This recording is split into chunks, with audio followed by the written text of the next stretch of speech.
Welcome to CBSE knowledge hub class 10 maths support material chapter number 14 probability question number 11 से continue करेंगे। इससे पहले हमने क्वेश्चन नंबर 1 से क्वेश्चन नंबर 10 तक कर लिया प्रोबेबिलिटी चैप्टर के, तो उसका लिंक आपको डिस्क्रिप्शन में मिल जाएगा। एंड बाकी सारे चैप्टर्स के क्लास 10 सपोर्ट मटेरियल वो भी अवेलेबल है, उसका भी लिंक आपको डिस्क्रिप्शन में मिल जाएगा। सो चलिए स्टार्ट करेंगे। Question number 11, 2 dice are roll simultaneously. 2 dice है साथ ही साथ एक साथ क्या हुआ, इसे रोल किया गया।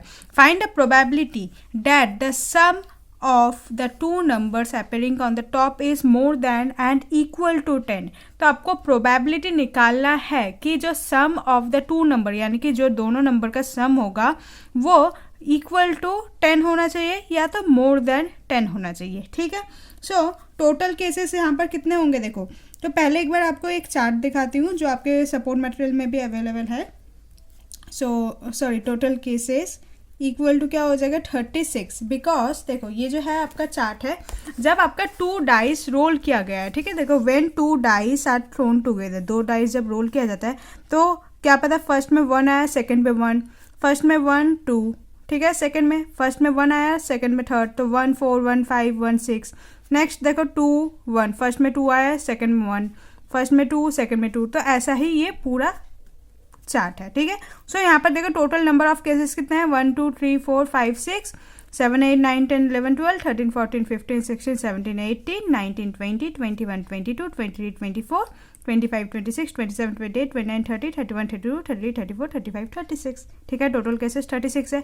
और ऐसे भी कर सकते हो कि 1 2 3 4 5 6 टोटल नंबर ऑफ जो कॉलम्स है एंड टोटल नंबर ऑफ रोज 1 2 3 4 5 6, तो 6 × 6 36 डायरेक्टली भी कर सकते हो। तो टोटल केसेस कितने होंगे 36। अब आपको क्वेश्चन में गिवन है कि जो सम जो है वो more than and equal to 10 होना चाहिए। So more than and equal to 10 यानी कि सम जो होगा वो उससे ज़्यादा होगा। तो 10 देखो कौन कौन से केसेस में बनेगा।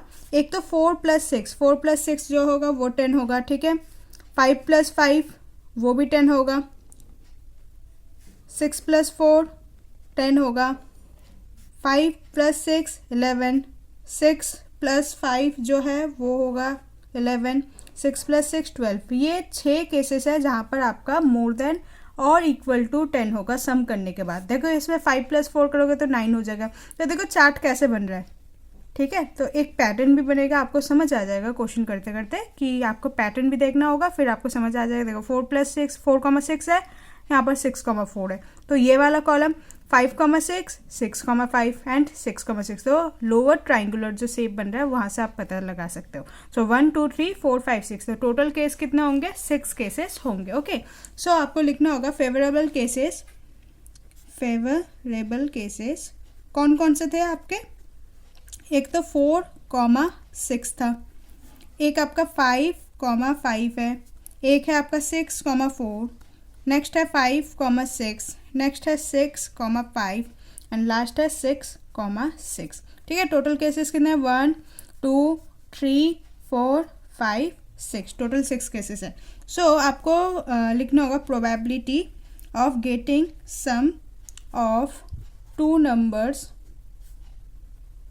विच is greater than equal to 10 equal to 6/36। Simplify कर दो, 6 1 जा एंड 6 6 जा। ठीक है, सो प्रोबेबिलिटी जो होगा 1/6 होगा। Next question number 12, find the probability of multiple of 7। आपको 7 के मल्टीपल्स निकालने हैं इन 1 2 3 अप टू 30 34 35। ठीक है, सो टोटल केसेस यहाँ पर कितने हैं देखो, 1 से स्टार्ट है 35 तक है, तो टोटल नंबर कितने होंगे, टोटल जो नंबर होंगे वो है आपके 35। ठीक है, अब इसमें से मल्टीपल्स ऑफ 7 यानी कि 7 के टेबल में कौन कौन से जाता है, तो 7 1 = 7, 7 2 = 14, 7 3 = 21, 7 4 = 28 एंड 7 5 = 35। तो यही 35 तक है अप टू। सो ये आपके सारे सैम्पल स्पेसेस है जो मल्टीपल्स ऑफ 7 है, तो सैम्पल स्पेस है। ठीक है, अब देखो आपको प्रोबेबिलिटी निकालना है। So probability of multiple of 7, so multiple of 7 क्या हो जाएगा 1 2 3 4 5 and total number of cases कितने हैं 35। सो 5/35 सिंप्लीफाई कर दो, 5 1 जा एंड 5 7 जा। Okay, next question number 13, if a pair of dice is thrown once. देखो सेम क्वेश्चन है क्वेश्चन नंबर 11 जैसा। तो अगर एक डाइस है तो पेयर ऑफ डाइस यानी कि दो डाइस को एक साथ थ्रो किया गया, then what is the probability of getting a sum of 8। तो आपको निकालना होगा कि दोनों का सम 8 होगा, वो आपको निकालना होगा। तो देखो टोटल केसेस तो कितने होंगे, टोटल केसेस इज 36, ठीक है। अब sum of getting 8, so sum of 8 कौन कौन से केसेस में बनेगा, एक तो बनेगा 2,6 में। देखो 2 + 6 क्या हो जाएगा 8, ठीक है। नेक्स्ट बनेगा आपका 3,5 में, सो 3,5। तो एक बार चार्ट देख लो आपको समझ आ जाएगा। तो देखो 2,6 जो है इस पे आपका बनेगा 8, 2 + 6, ठीक है। नेक्स्ट इसी लाइन को आप फॉलो करते करते आओ तो आपको समझ आ जाएगा। 3 + 5 जो होगा तब भी 8 होगा, 4 + 4 8 होगा, 5 + 3 8 होगा, 6 + 2 जो है 8 होगा। तो आपको एक पैटर्न समझ आ जाएगा, ठीक है। नेक्स्ट देखो 4,4, नेक्स्ट है 5,3, नेक्स्ट है 6,2, ठीक है। तो ये सारे सम ऑफ 8 है। अब आपको प्रोबेबिलिटी निकालना है। Probability of getting sum of 8 is equal to कितने केसेस है, 1 2 3 4 5, तो 5 बाई टोटल केसेस 36, तो 5/36। या और सिंप्लीफाई नहीं हो सकता, तो यहीं पर आपको आंसर छोड़ना होगा, ठीक है। Next question number 14, a letter of English alphabet is chosen at random. तो इंग्लिश अल्फाबेट में से कोई भी एक लेटर को चूज किया गया। Determine the probability that chosen letter is a consonant. आपको प्रोबेबिलिटी निकालना है जो लेटर है वो कॉन्सोनेंट होना चाहिए। सो देखो टोटल इंग्लिश अल्फाबेट कितने होते हैं, सो टोटल अल्फाबेट जो होता है वो होता है आपका 26, ठीक है। So total alphabet equal to 26। उसमें से 5 तो वॉवेल होते हैं, which is A, E, I, O and U. So आपको कॉन्सोनेंट निकालना है। कॉन्सोनेंट के लिए सिंपल अल्फ़ाबेट से जो टोटल नंबर ऑफ अल्फ़ाबेट से वॉवेल को सबट्रैक्ट कर दो। So consonant is equal to 26 - 5 which is equal to 21। आपको क्या निकालना है, प्रोबेबिलिटी यानी कि पी किसका निकालना है, कॉन्सोनेंट का। So P consonant is equal to क्या होगा 21/26, okay. Next question number 15, if the probability of winning a game is 0.07। तो प्रोबेबिलिटी ऑफ विनिंग गिवन है विच इज 0.07, ठीक है। उसके बाद देखो what is the probability of losing it. तो गेम का लूज होने का चांस कितना है वो आपको निकालना है। तो विनिंग का ऑपोजिट लूज होता है। सो लूजिंग निकालने के लिए क्या होगा, सिंपल सबट्रैक्ट कर दो 1 के साथ। सो 1 - 0.07 आपने पढ़ा है ना, probability of event is complement जो होता है 1 से कॉम्प्लीमेंट जो होता है, प्रोबेबिलिटी ऑफ कॉम्प्लीमेंट इवेंट से सबट्रैक्ट करोगे तो आ जाएगा। तो आपको लूजिंग निकालना है। तो 1 कॉम्प्लीमेंट क्या होगा, इसका ऑपोजिट दैट इज 0.7, तो सबट्रैक्ट कर दो। सो 1 - 0.7 क्या हो जाएगा 0.93, okay. Next question number 16, two unbiased coin are tossed simultaneously. If the probability of getting no head is A/B, then find A + B square.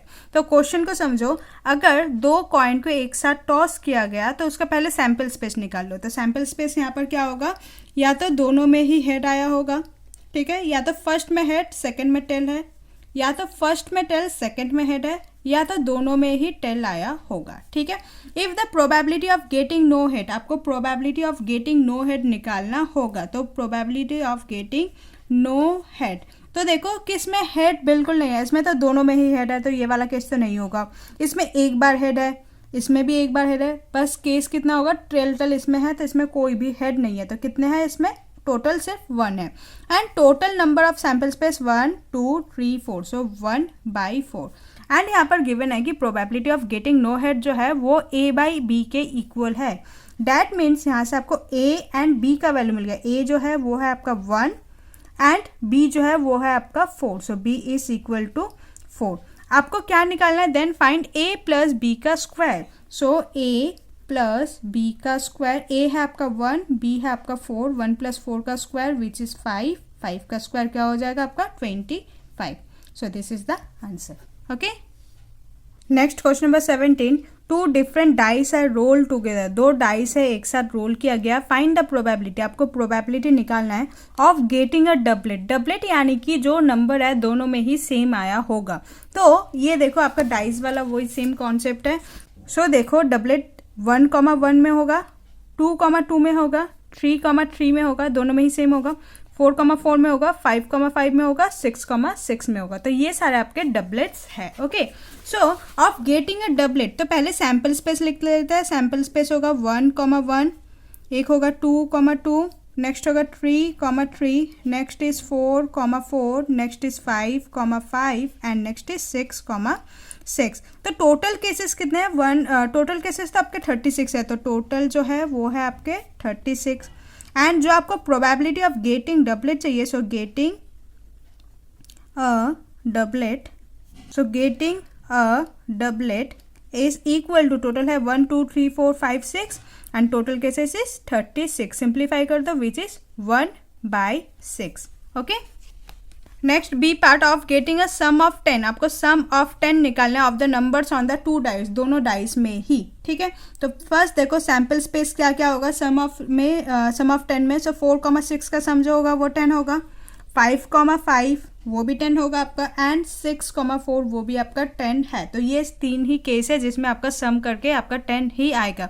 Total cases आपको मालूम है 36, तो लिख लेते हैं टोटल जो है वो होगा आपका 36। आपको प्रोबेबिलिटी निकालना की सम ऑफ 10 होना चाहिए। सो कितने केसेस है? 1 2 3, तो 3 केसेस है, तो 3/36। सिंप्लीफाई कर दो, 3 1 जा एंड 3 12 जा, so probability is 1/12। Okay, next question number 18, a box contain 12 balls of which some are red in colour. तो देखो एक बॉक्स में जो टोटल बॉल्स है वो है आपके 12 balls, total balls equal to 12, उनमें से कुछ जो है वो रेड कलर के है। If 6 more red balls are put in the box, अगर 6 बॉल और भी एक्स्ट्रा पुट किया जाता है उसी बॉक्स में, and the ball is drawn at random, and उसके बाद एक बॉल को रैंडमली निकाला जाता है, the probability of drawing a red ball double than what it was before. तो जो प्रोबेबिलिटी हो जाएगा वो डबल हो जाएगा जो पहले था। Find the number of red balls in the box, आपको नंबर ऑफ रेड बॉल्स निकालना है कि पहले बॉक्स में कितने रेड बॉल्स थे। सो यहाँ पर एग्जैक्टली हमें रेड बॉल का वैल्यू जो है मालूम नहीं है, सो लिखेंगे the red balls equal to x. ठीक है, सो प्रोबेबिलिटी निकालेंगे, probability of getting red ball क्या हो जाएगा? x/12। अब देखो उसमें 6 बॉल एक्स्ट्रा ऐड किए गए हैं, तो if red balls increased to 6, अगर रेड बॉल 6 से इंक्रीज किया जाता है तो टोटल बॉल्स क्या हो जाएगा? टोटल बॉल्स जो होगा, पहले कितने थे? x बॉल थे रेड के, एंड अब 6 हो जाएगा +6। ठीक है, सो प्रोबेबिलिटी क्या हो जाएगा? यहाँ पर P1 मेंशन कर देते हैं, इसे प्रोबेबिलिटी 2। सो टोटल बॉल्स क्या हो जाएगा? x + 6, एंड टोटल बॉल्स तो पहले क्या था? 12 रेड बॉल्स थे, पहले टोटल रेड बॉल्स 12 थे, तो उसमें +6 हो जाएगा, टोटल क्या हो जाएगा? टोटल हो जाएगा 12 + 6 इज 18। सो एक बार मेंशन भी कर लेते हैं, टोटल बॉल जो होगा 12 + 6 होगा, वो होगा 18। ठीक है, एंड रेड बॉल्स का जो प्रोबेबिलिटी है वो है आपका x + 6। ओके, आगे देखो उसके बाद आपको अकॉर्डिंग टू क्वेश्चन क्या गिवन है, जो कि पहले जो प्रोबेबिलिटी था विच इज P1 x/12, वो उसका डबल होगा जो लास्ट में 6 बॉल इंक्रीज करने के बाद हुआ, that is equal to x + 6/18। ठीक है, अकॉर्डिंग टू क्वेश्चन आपको ये गिवन है। ओके, नाउ सिंप्लीफाई कर दो, 2 1 जा 2 6 जा, तो यहाँ से क्या मिला मुझे? x/6 इक्वल टू यहाँ पर है x + 6/18। ठीक है, क्रॉस मल्टीप्लाई कर दो, 18 × x is 18x equal to 6 × x + 6, 18x equal to 6x + 6 + 6 क्या हो जाएगा? 36। 6 इधर आएगा तो ये सब्ट्रैक्ट हो जाएगा, 18x - 6x इक्वल टू 36। 18 से 6 सब्ट्रैक्ट करोगे तो क्या होगा आपका? 12x equal to 36। x का वैल्यू निकालना है, सो 36 / 12। सिंप्लीफाई कर दो, 12 1 जा एंड 12 3 जा, सो टोटल रेड बॉल्स पहले कितने थे? x equal to 3। Okay, so अभी हम क्वेश्चन नंबर 18 तक करेंगे, क्वेश्चन नंबर 19 से हम नेक्स्ट वीडियो में कंटिन्यू करेंगे। अगर आपको कोई डाउट है तो कमेंट सेक्शन में पूछ लीजिएगा। Hope you like this video, please like share and subscribe. Thank you.